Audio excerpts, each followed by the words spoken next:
This is a series about the unexplained, about things that are seen and yet not seen, about events that our common sense tells us can't possibly occur, and yet they have occurred, burned into people's memories, never to be forgotten.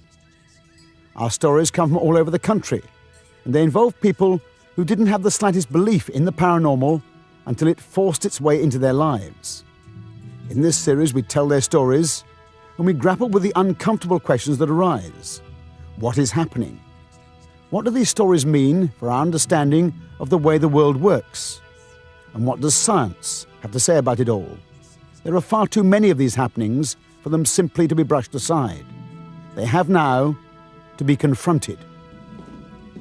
This is one of a maze of tunnels under the old treasurer's house in the ancient city of York. It runs down into the cellars. It also happens to lie right in the centre of the old Roman fort that occupied this site 2,000 years ago. It was here that one chill February morning, Harry Martindale, plumber, was sent to run in a new set of water pipes. And my job was to knock a hole to where this pipe is here, through the ceiling. I came down, spent a whole day knocking a hole through the ceiling. I had no idea then it was several feet thick. And I came down here the second day, continued to knock the hole through the ceiling. I had a short ladder in the centre of the floor here, and in the centre of the floor was the original Roman road, and it had been laid out in sections. You know, I knew whatever it was old, but I had no interest in it. In fact, I put the base of the ladder on the Roman road. Just before lunchtime, I started to hear the sound of a musical note. There was no tune, just a blaring of a note. And I thought, well, someone had a wireless on in another part of the building. And the sound got louder and louder, and I realised at the same time the sound was actually coming from the wall here. And when I realised this, I just glanced down in line with my waist on the right-hand side here, and I saw that a figure had come out of the wall. What I was looking at was the top of a helmet with the plumes on. Now, I knew whatever it was shouldn't have been here in the cellar with me. And through the shock and the terror of seeing this, I just stepped back off the ladder, landed on my backside, and then scrambled into the corner of the cellar there. When I looked at the figure, it was almost a complete figure of a Roman soldier. He came out of the wall, walked at a slight angle towards the wall opposite, and as soon as he cleared the wall, then a horse came out of the wall behind him, with a Roman soldier sat astride it. Now, once the horse had cleared the wall and was going through the wall opposite, then Roman soldiers came out in twos. Now, I was in no fit state to count them as if they were going into the ark, but there were at least 20 of these Roman soldiers appeared here. This extraordinary apparition took place in what must have been one of the busiest parts of the old Roman fort, on the main road from the northeast gate, running towards the main barracks. The treasurer's house, where Harry was in the cellar, lies on the edge of that road. We're standing now on Chapter House Street, which is close to the line of the Roman Via Decumana. That is the main Roman road which led from the northeast gate of the fortress, away in that direction, to the headquarters building of the fortress, which is away to my left. And York Minster now stands on the site of the Roman building, and some 12 feet below the great medieval cathedral, you can still see remains of the Roman walls as they were excavated in the late 60s. Immediately to my left here is the cellar, and this is where the surface of the Roman road was found when the cellar floor was taken up. And this is where Harry saw the soldiers. Now, terror is a difficult word. I think what I felt in here was worse than terror, and I can assure you, your hair does stand on and you can actually feel this, because what I was looking at, although I only had one single light in here, what I was looking at were same as you and I. But the difference between them and me was they were coming out of a wall. The wall didn't exist as far as they were concerned. The only other Roman soldier I'd seen prior to this is what we call, or what I call, the Charlton Heston, riding a beautiful horse, very smart. These were complete opposite. The first thing that struck me was how small they were. They were very small indeed. Another remarkable thing, that when they first came out of the wall, I couldn't see them from the knees down until they came to where the Roman road had been excavated. then I could see them from the sandals up. So much so that when the horse came through the wall, and when it was going across where the Roman road had been excavated, I could see that the fetlocks of the horse were real bushy. It is this kind of strange detail that lends credence to Harry's story. These ghostly soldiers were clearly walking on the old Roman road surface, so only where the cellar had been excavated back to that level could he see them at full length. Over the Roman period, the road has been remade and resurfaced, and the ground level has risen. So I presume that Harry has seen soldiers perhaps of the late 1st century, in other words, of the 9th Legion who were here in York at that time. This man, who knew nothing about Roman history or Roman military equipment, was able to give a detailed description of the soldiers' appearance, right down to their weariness and the stubble on their chins. I wouldn't say that they were all that smart, although they all had the same uniform on. The helmet, the metal helmet, came right underneath the chin here, and from where I was sat with the single light I had on here, I could see there was growth of hair here on the face. They had the coloured plumes coming out the top of the helmet, and as we were going by, I could see they were going down the side of the back of the head here. They all wore the same thing. On the top, over material, were strands of leather all the way around. And the only thing I can say they had on underneath was a skirt, like a green-coloured skirt. All of them carried a short sword on the right-hand side. This was the side nearest to me, and it was a short sword like an oversized dagger. Harry's description, given very shortly after his experience, was examined in great detail by historians. It proved to be accurate in just about every detail. The armour that the legionaries wore was what was called lorica segmentata, which is thin strips of steel which were attached to a leather base, and they are a very distinctive feature of legionary armour, and would have provided, on the one hand, very good protection for the upper body, but at the same time flexibility. The Roman soldiers sacrificed their protection below the waist to mobility. All they had below the waist was a sort of sporran-like affair, which was a series of strips of leather which had metal plates on it. And then, of course, they had the tunic underneath their armour. But in one crucial detail, Harry's description seemed to be totally wrong. In his written testimony, he described the soldiers as carrying rounded, bossed shields, quite unlike the traditional Roman rectangular shields. But in fact, this single detail only served to underline the veracity of Harry's experience. One was carrying a long, like a lance affair, and one of the soldiers that were walking out of the wall carried a shield. Now, in the centre of the shield, it was like a raised bulb. Now, Harry refers to round shields, and we don't normally associate these with legionaries. But the Roman army also included auxiliary troops, and these were soldiers who were recruited in frontier areas and from subject peoples and so forth, and their equipment was really rather different. And we know, for example, that they did have rounded or oval shields. So it may well be that what Harry has seen is a detachment of auxiliary troops who were attached to the fortress in York for some particular function.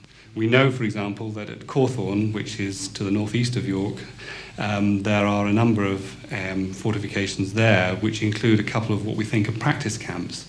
So in order to keep their hand in, as it were, the soldiers were sent out to train by building practice fortifications, rather in the way that soldiers are kept busy today. The last thing that the Roman authorities wanted was soldiers sitting around with time on their hands.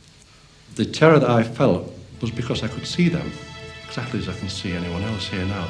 So I thought, naturally, all they had to do was just glance to their right and see me there in the corner. And obviously, I think the terror was in case of doing me any harm. But they didn't. They just looked ahead of them, going through the wall opposite. When the last one had cleared the cellar, gone through the wall, and I couldn't hear or see anything else, then I made my escape out of here. When Harry described his remarkable experience to the curator of the museum at York, it turns out that he was by no means alone in having seen the Legionnaires, mud-bespattered and weary, returning perhaps from a training exercise or a cross-country forced march. In a sense, it could be said that the Roman camp in York is still active. And that seems to be true of many other Roman sites around the country. The Roman Legionnaires are still with us.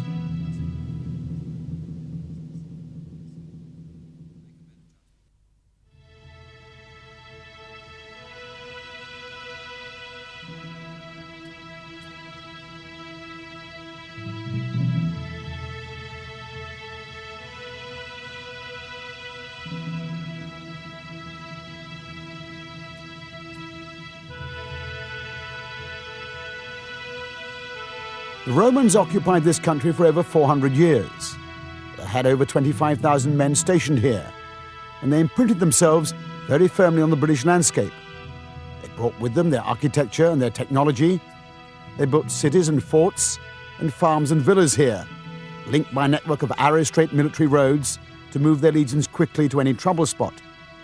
They made wine here and reared families, grew up and died here. Thousands of Romans lie buried on British soil. For a long time, Colchester, out on the East Anglian marshes, was the Roman capital of the country. One of the roads leading out of the city ran east to West Mersey Island. The modern road follows the old Roman causeway. West Mersey Island was well developed. It had farms and villas. And a Roman princess. Legend has it that she was married to a centurion from Colchester, and that she is buried in a large burial mound quite close to the road. Some local people would claim that the Romans are still active on West Mersey Island. Jill Smeaton, for example, who lives very close to the burial mound, has heard them. Well, in 1987, I'd been living here, I suppose then, for about 10 years. And I'd always been a little bit frightened, perhaps, when I was going out to do the late night feeds, because we keep horses here. But after 9-10 years of seeing and hearing absolutely nothing, I'd forgotten all about it, to be honest with you. And then suddenly it was the night of the autumn equinox, as I say, 1987, September the 23rd. Very, very black night. There was absolutely no moon whatsoever. The tide was over the Strood, so we were actually cut off at that time. And I think it was around 3 or 4 in the morning, and I'm a very, very heavy sleeper. I don't wake up for anything normally. And yet suddenly I just sat bolt upright in bed, because going past my bedroom window, we live in a bungalow, was the sound, very, very clear, definite sound of 2 horses unshod, walking along as though they were going through reeds or long grass, which was extraordinary because I'd cut the grass that very day. It had been long, but it was completely shorn. But it was a swishing, whooshing noise, and coming behind these 2 horses was the sound of very, very heavy wooden cartwheels just rumbling along, not going very fast as you might imagine a chariot, but just rumbling along. Whether it was perhaps a funeral procession, I don't know, it could even have been that. But it was such a heavy wagon or whatever that they were, or cart that they were dragging, that the walls of the bungalow were actually reverberating. It was really like being in the middle of a Western movie, just the noise of the horses and carts going past. And my friend in the room next door heard exactly the same thing. And although she's a much lighter sleeper than I am, I mean, I'd normally sleep through anything, but we both rushed out into the hallway. And funny enough, her husband didn't hear anything, nothing at all. And yet the 2 of us heard this tremendous rumbling noise going past, thought our horses were out, looked out of the window in a panic, thinking we were going to have to rush out and herd them up. But they were just going past too slowly for that. We couldn't see anything. And our own horses just a few hundred yards away were completely silent. So we then heard it move away. We looked through the windows, couldn't see a thing, but again, as I say, it was completely black. And it seemed to move across the road, away from the Strood, and go up in the region of Dawes Lane.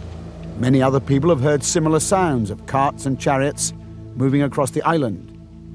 Others claim to have seen the centurion husband, perhaps on his way to visit his wife's tomb.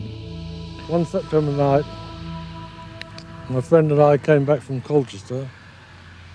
We've been to the local, or one of the pubs in there, and had a few drinks and saw some of our girlfriends and that. We came back onto Mersey Island over the Strood on the East Mersey Road. As we turned into Dawes Lane, about 400 yards up the road, where there was a pond and haystacks, misty night, in the headlights, this figure came out between the pond and the haystacks. walking towards the mound. And he looked a Roman centurion. He had a helmet on, with an eagle on the front. He had a shield. He had a sword. He had a uniform on, and he sort of had a red skirt, but we couldn't see his legs. And we stopped the car, and my friend said, "We'll have him tonight." And he jumped out of the car, and I followed. We went about 400 yards down the road, where there's a mound, Roman mound, with an opening in it. And he sort of looked at us, and then he disappeared. We were coming along Mersey Strood one evening at about 12 o'clock. It was high tide and a full moon.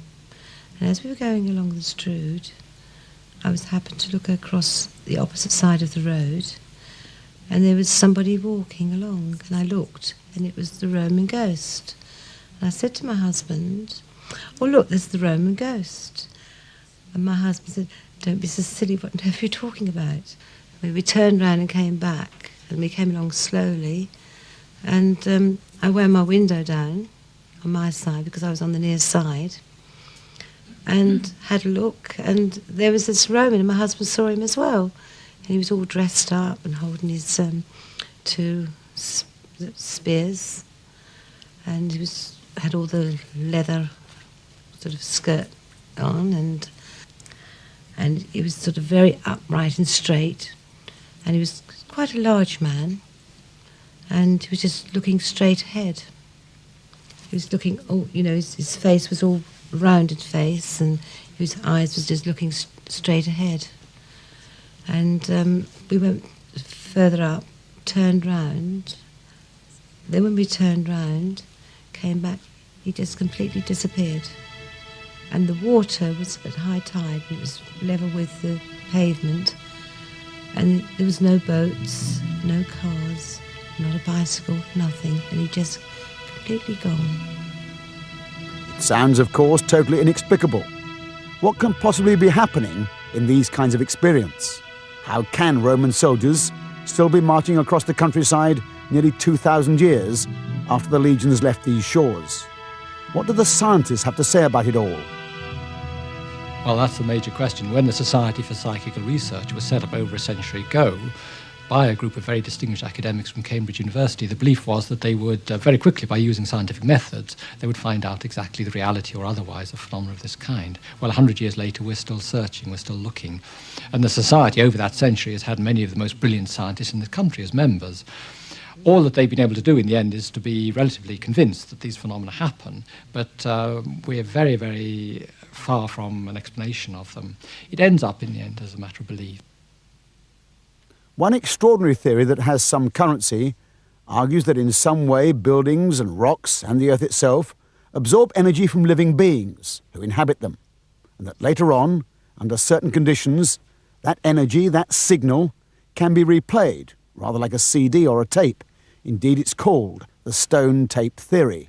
You have to postulate that in the case of a typical haunt, some very emotion-laden scene or some very important scene from the point of view of the humans who took part in it has somehow become registered on the environment, not necessarily within a house, maybe even outside, and that it's almost like a sort of psychic video that has been created.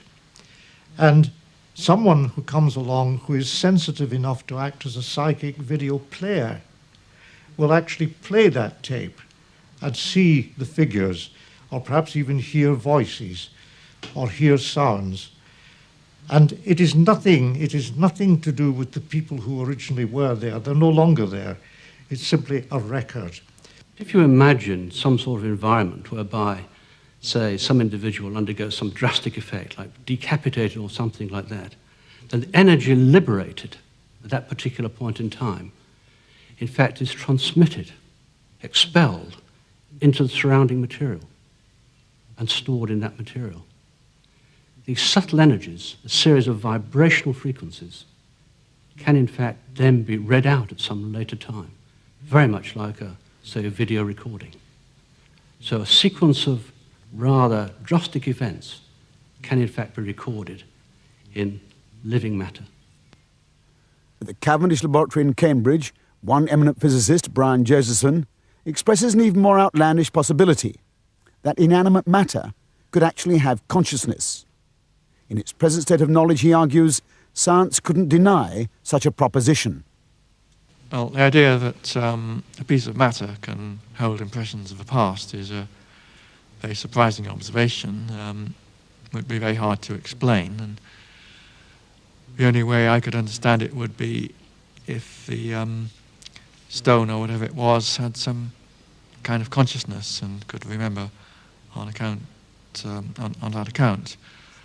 Now,